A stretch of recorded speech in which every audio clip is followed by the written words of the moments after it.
Endi gapirishga majbur bo'lyapman bu narsani, albatta. Hozir mana bitta ayol qabulimga keldilar. Bular o'zi 2 yil oldin oldimga kelgan ekanlar. O'shanda miomasi kichkina bo'lgan. Biz u miomani o'sha vaqtda ko'rgan vaqtimizda ularga davolash yozib berganman. Oddiy davolash bo'lgan, tabiiy davolashdan yozib berganman. U aytganlarim qilmagan ekanlar. Mana 2 yildan keyin kelib o'tiribdilar. Aytganman o'sha vaqtda, o'sha dorilar emas, o'sha tabiiy narsalardan qo'llanadigan bo'lsangiz, o'zingizni to'g'ri yotib, to'g'ri turib, o'zingizni agar qaraydigan bo'lsangiz, o'shanda o'sha mioma o'smaydi, klimaks vaqtingiz ham oson o'tadi deb tushuntirib bergandim. Lekin albatta bizning ayollarimiz ko'proq o'zini sog'lig'iga e'tibor berishmaydi-da, ko'proq nimagadir yaltiroq ko'ynak, tog'ora, to'y masalasi, oldi berdi degan narsalarga ko'proq e'tibor berishadi. Endi u bekitadigan narsa emas-da, endi haqiqatan ham bor narsa. Mana 2 yildan keyin kelib turibdilar. Aytganimdek, kровотечениемdan kelib o'tiribdilar. Ya'ni ko'p qon ketish bilan miomasi o'sgan, mioma o'sgandan keyin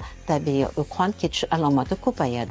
Yana unga klimaks alomatlari ham qo'shilgan. Mana hozir endi gormon berishga majbur bo'ldim. Ayollar bunaqa qilmanglar, iltimos. O'zingizlar sog'liklariga e'tibor beringlar. Ana o'sha ayol o'zi aytibdi.